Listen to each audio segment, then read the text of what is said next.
Naninibago yata sa akin si Rain dahil panaka na kanya akong tinitignan habang nagmamaneho. Pabalik na kami ng Maynila ngayon at sobrang aga pa talaga. Ang sabi niya kailangan namin makarating ng maaga dahil may appointment siya. Nakakapagtaka lang ako ang assistant niya at wala akong alam na may schedule for appointment siya ngayon. Hindi na lang ako nagtanong pa dahil ang totoo may ibang bagay ang umuukupa sa isipan ko. Halos hindi ako nakatulog kagabi doon sa bahay ni Tita Erin. Komportable naman ako doon pero ewan ko ba kung bakit parang mayat maya ako nababalisa. Dumagdag pa yung pamilyar na pamango na naamoy ko kanina bago pa man kami makaalis. Imposible naman na nandoon si Marcus dahil si Rain na mismo ang nagsabi na hindi na okay si Tita Erin at si Marcus.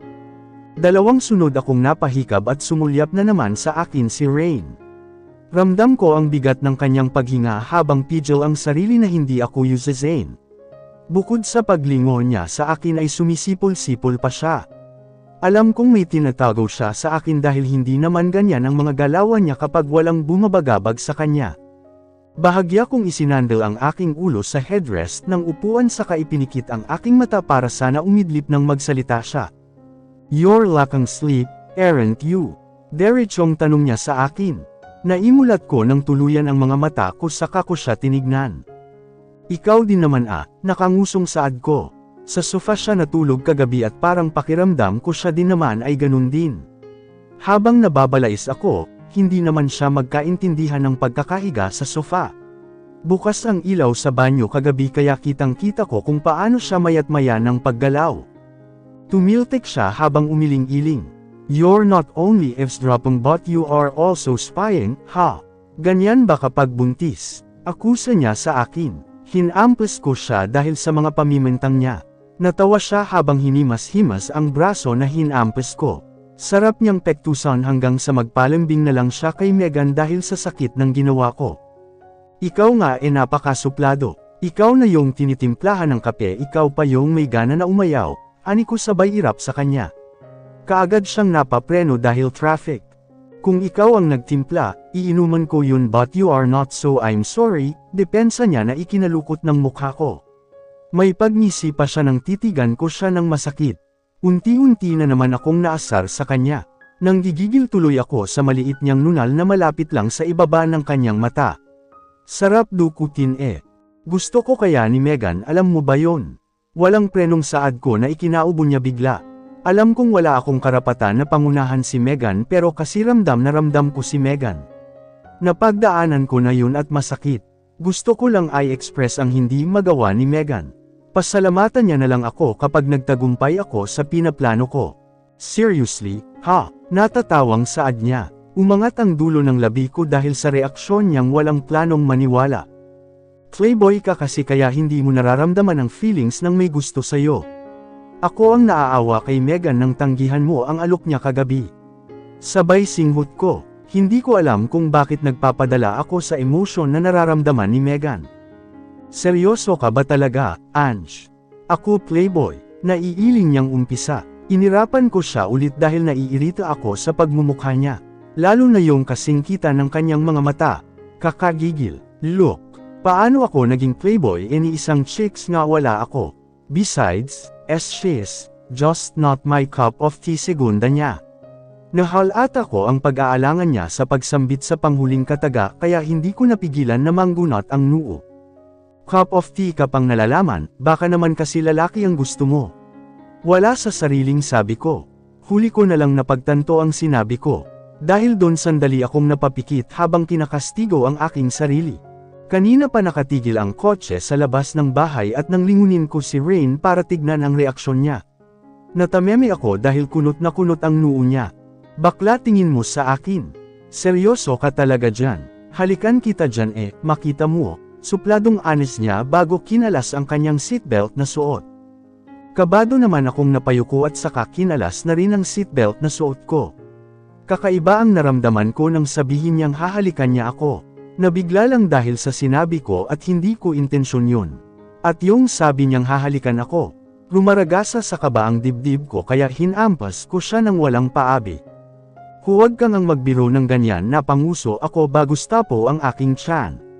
Nagsalubong ang kanyang mga kilay ng balingan. Ako narinig ko siyang natawa at naramdaman ko ang paghihimasmay sa kanyang braso na hinampas ko. Bakit mo ba kasi ako tinataboy sa Megan na yun? Crush ka nga kasi nung tao. Iritado kong honest. Ang manhid naman kasi. She's not my type. Okay.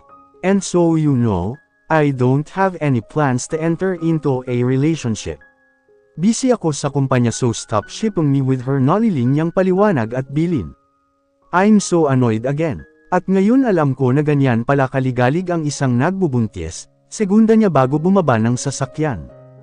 Mabilis siyang nakaikot sa direskayen ko dahilan para pagbuksan niya ako ng pintuan. Iniirapan ko pa rin siya dahil sa sinabi niyang maligalig ako. Inaalalayan niya ako sa pagbaba pero hindi ko siya hinahawakan, baka makurot ko lang siya.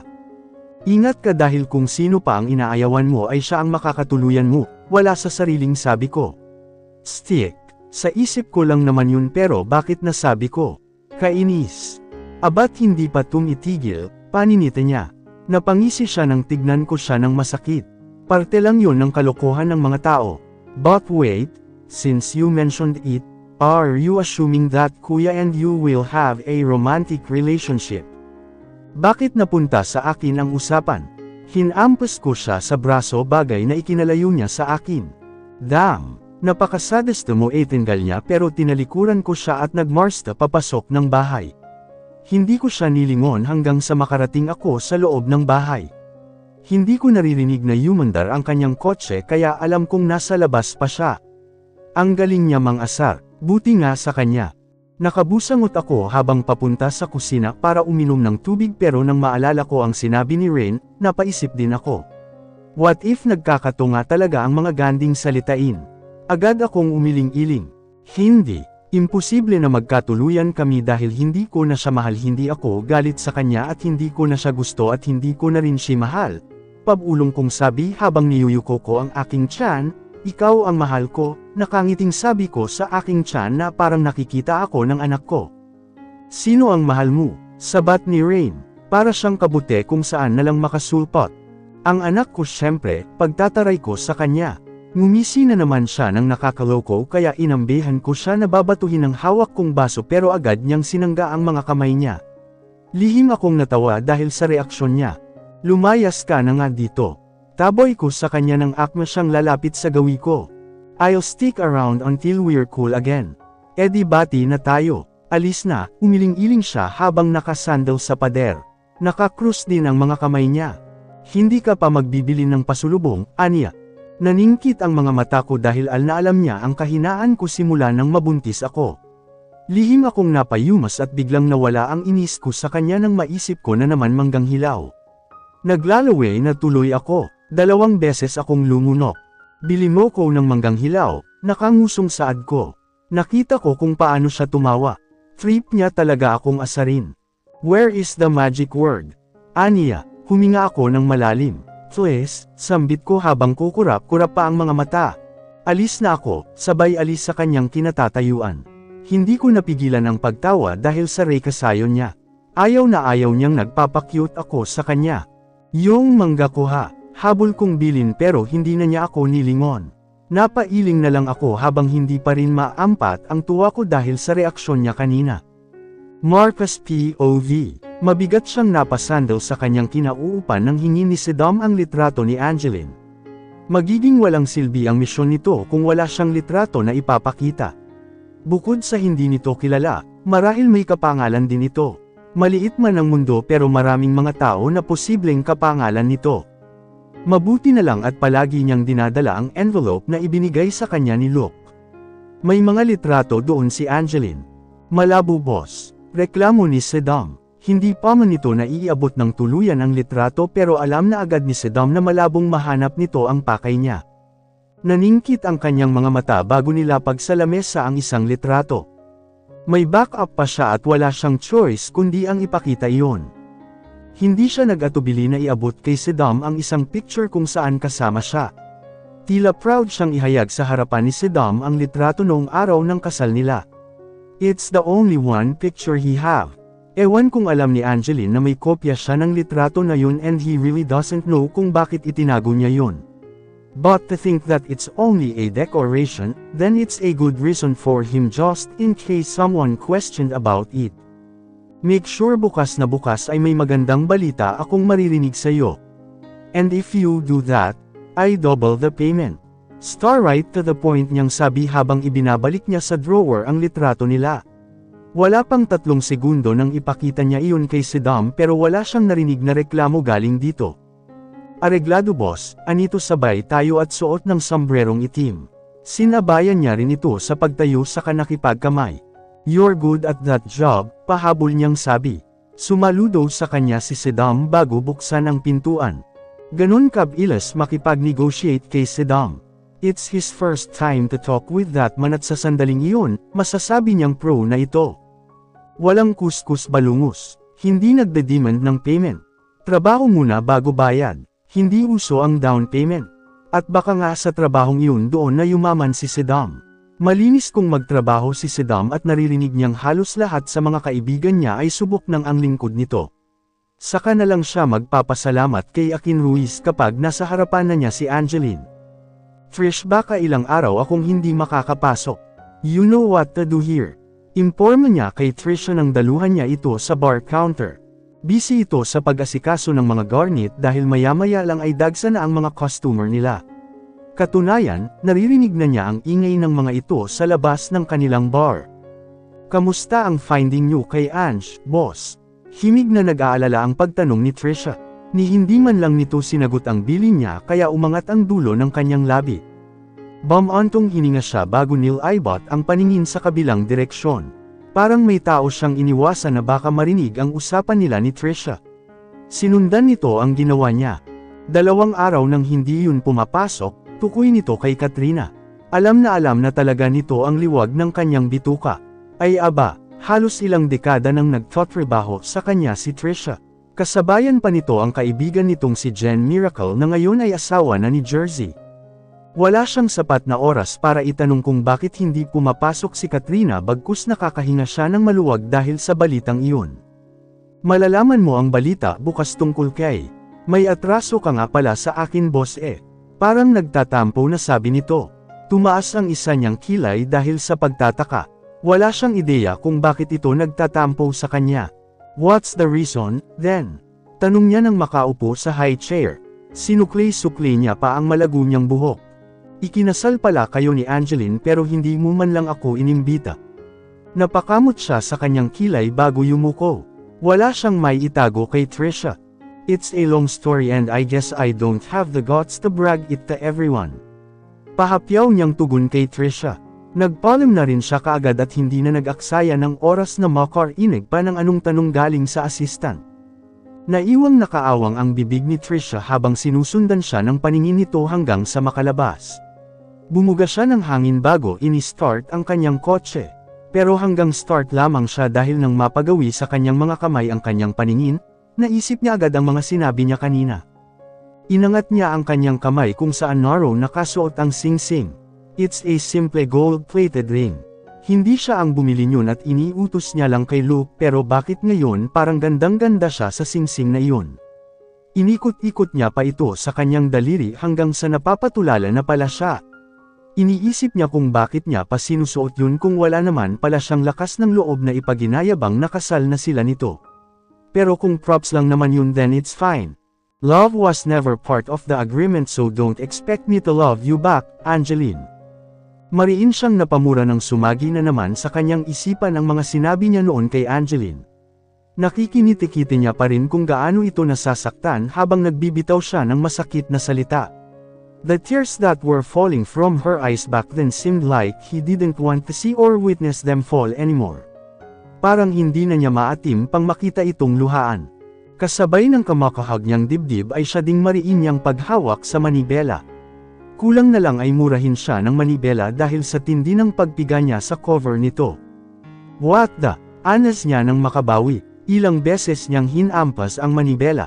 Daig niya ang may matinding galit sa bagay na yun dahil bigay na bigay talaga ang galit niya. Wala siyang sapat na dahilan kung bakit siya ganun ngayon. Isa lang naman kasi ang gusto niyang mangyari, Leon ay ang makita si Angeline. As soon as possible. Nakakahiya na sa mga magulang nito dahil ilang buwan na rin ang lumipas pero wala siyang mukha na may ipakita sa mga Ignacio simula ng huli niyang punta doon. Ni ang pag-uwi nga sa mansion ay hindi niya magawa dahil ayaw niyang misermonan ng kanyang ama. Bukod sa nabibirindi siya kapag minamanduan siya, hindi niya rin maatim na makita doon si Nanay Esme. Sa halip na medyo okay na ang pakikitungo nito sa kanya baka mawalan ulit ito ng amor. Mas malimit pa siyang makipagmabutihan ngayon sa kanyang ina kaysa ang atupadyan ng usapan nila kanyang ama. Pinaspasan niya talaga ang pagmamaneho hanggang sa makarating siya ng kanyang bahay. 3:00 pa lang naman ng hapon pero dahil wala siyang balak na lumayas o intindihin ang tungkol sa pagpapahanap kay Angeline kung kaya't magpapahinga na muna siya. Ilang linggo na siyang walang masarap na tulog at ngayon niya naisipan na mag-siesta. Hilaw na hilaw rin naman kasi ang tulog niya kagabi sa bahay ng kanyang ina. Hindi niya alam kung namamahay ba siya o aligaga lang talaga dahil alam niyang nasa iisang bubong lang sila ng kaaway niya. Dumagdag pa rin sa pag-iisip niya ang babaeng kasama kagabi ni Rain kaya mas lalo siyang hindi nakatulog kagabi. Hindi sa nagkaka-interest siya, dala lang ng kuryusidad marahil. Hindi naman sa kinukondisyon niya ang kaisipan niya para sa positibong balita na matatanggap bukas pero parang ganun na rin nga. Mabigat niyang ibinagsak sa sofa ang katawan niya bago tulala na napatingin sa kisame. Dinadama niya ang katahimikan sa loob ng kanyang bahay. Naninibago siya na walang ibang naririnig kundi ang ugong ng aircon. Wala siyang ibang nakikita kundi ang kurtinang nililipad ng hangin na galing sa binubuga ng aircon. He breathed heavily bago ipinikit ang mga mata. Damn, you lied to me, Angeline. You're a virgin. Automatiko niyang naimulat ang mga mata at bumangon agad nang sumagi sa kanyang isipan ang salitang iyon. Kung bakit ba kasi walang humpay na sumusulpot sa alala niya ang mga nangyari na. Tinungkod niya ang mga siko niya sa magkabila niyang hita sa kapasina po ang kanyang ulo. Mariin siyang nagmura ng malutong habang pinipilit ang sarili na itaboy ang mga naaalala niya nung araw na inangkin niya si Angeline na parang laruan lamang. Damn, no, mariin niyang anas bago umiling-iling. Hindi siya buntis. Hindi siya mabubuntis. Usual niya, sinasabunutan niya ang kanyang buhok dahil sa naririnig na mga guni-guni. Hindi niya alam kung mapapatawad niya ang kanyang sarili kapag nalaman na buntis nga ang babaeng hindi niya alam kung mahal na ba niya o baka pakiramdam niya lang. Angeline's POV. Feeling ko may relasyon sila ni Sir Rain. Halatado naman kasi talaga. Nako, sinabi mo pa. Ang alam ko palagi silang magkasama tapos hatid sundo pa siya kaya lahat ng mga haka-haka ay totoo talaga. Buntis na nga edi malamang totoo ang lahat ng mga hinala natin. Stick, kaya ang bilis makapasok bilang assistant kasi malakas ang backer. Sorry na lang sa ating tatlo na hanggang ngayon, sa finance department na habang buhay teteng. Wala tayong pag-asa na makaranas kung paano maging easy-peasy sa itaas. Napanguso ako kasabay ng pagsapo ko sa aking tiyan nang silipin ko sina Alicia, Sandra at Clee. Babago pa lang silang lumalabas ng pinto kaya hindi ko muna nilakihan ang siwang ng pintuan para hindi nila ako makita. Nauna akong dumating dito sa restroom kaya hindi nila alam na nandito pa ako sa loob ng cubicle. Sila palagi ang umuungos sa akin lalo na kapag napapapunta ako sa finance department. Palagi nila akong pinag-uusapan kahit nasa tabi-tabi lang ako. Minsan harapan-harapan pa nila akong inuusulto pero ni isang salita ay wala silang naririnig mula sa akin. Ayaw ko lang ng gulo kaya hindi ko dinidepensahan ang sarili ko. Bahala silang manigas kakaisip kung ano nang mayroon sa amin ni Rain. Pagkalabas ko ng cubicle ay siya namang pagpasok ni Colette. Saglit pa siyang dumungaw sa labas para kumpirmahin kung may tao o wala. Napapailing siya nang harapin niya ulit ako dahil nakabusangot ang hitsura ko. Inungusan ka na naman ba ng mga yon? Nag-aalala niyang tanong sa akin. Hinila niya pa ako palabas ng cubicle para makalapit ako ng husto sa kanya. Hindi nila ako nakita at hindi rin nila alam na nandito ako sa loob, sagot ko. Alam ko kung sino ang tinutukoy ni Colette dahil saksi siya palagi kapag pinag-uusapan ako ng mga ka-department niya. Hinagip niya ang dalawa kong mga kamay saka pinisil-pisil ang mga daliri ko. Huwag mo na lang intindihin ang mga bruhildang yun. Hinyo lang sa aruga ang mga babayso na yun kaya ganun ang kanilang ugali, gigil na turan nito. Napangiti tuloy ako dahil kitang-kita ko kung gaano siya nang galait sa sandaling iyon. Hindi ko naman sila pinapansin. Hahayaan ko sila na ma-stroke kakachismis sa akin. Hindi naman nila yun ikakayaman, nakangisi kong tugon. Napangisi din si Colette sabay appear sa akin. Tama, ang buntis hindi nagpapaapekto sa mga bruhang katulad nila, sa akin ka lang dapat nagpapaapekto kasi may good news ako sa'yo, Day. Bulalas niya sabay talon-talon. Ano yun? Atat kong tanong. Hindi ko alam kung ano ang sasabihin niya. Wait, retouch lang ako, alam niya na ikinatango ko naman. Nagsukli din ako dahil mukhang na-stress agad ang mga buhok ko. So ito na nga, umpisa niya ulit nang makapalabas na kami ng restroom. Ang good news ko sa'yo, may darating daw na bisita dito. Dugtong niya, hindi ko siya magets kaya nangunot ang noo ko. Bisita, ulit ko, wala nan kasi akong pakialam kapag may mga bumibisita dito sa kumpanya dahil hindi naman sila nakakarating sa itaas. Sa third floor kadalasan dinadala ang bisita dahil naroon ang lounge and meeting hall. Ang 15th floor naman ay ang penthouse. Exclusive yun at iilan lang sa amin ang may access para makapasok doon. May pagtataka akong tinignan ni Colette. Parang hindi siya makapaniwala na wala akong alam tungkol sa sinasabi niya. Oo nga pala, nasa katuktukan ka pala ng building na to kaya malabong makasagap ka ng balita, natampol niya ang kanyang noo. E sino ba kasi ang bisitang yun? Apurado kong tanong. Ikanawit niya ang kamay sa braso ko habang hindi maampat ang pagngisi. Napanguso na tuloy ako, hindi ako makarelate sa babaeng ito. Magbibisita daw kasi dito ang panganay na anak ng president, napaubo ako bigla. Wala naman akong iniinom pero nasamid ako ng sarili kong laway dahilan para mapaubo ako. Si Colette ay nataranta bigla at dali-daling kumuha ng mineral water at sa kanya inabot sa akin nang mabuksan na niya. Ang owa mo naman mag-react, Day. O baka hinahanap ka ni Sir Rain kaya nasesamid ka ng sarili mong laway, paniniti niya sa akin matapos akong makainom. Baka nga hinahanap na niya ako. Pero lunchtime pa at hindi pa tapos ang meeting, diba? Oo, so iyon na nga, Day. Umpisa niya ulit. Lihim akong napailing dahil hindi niya talaga pwedeng hindi sabihin ang good news na sinasabi niya na para sa akin ay bad news.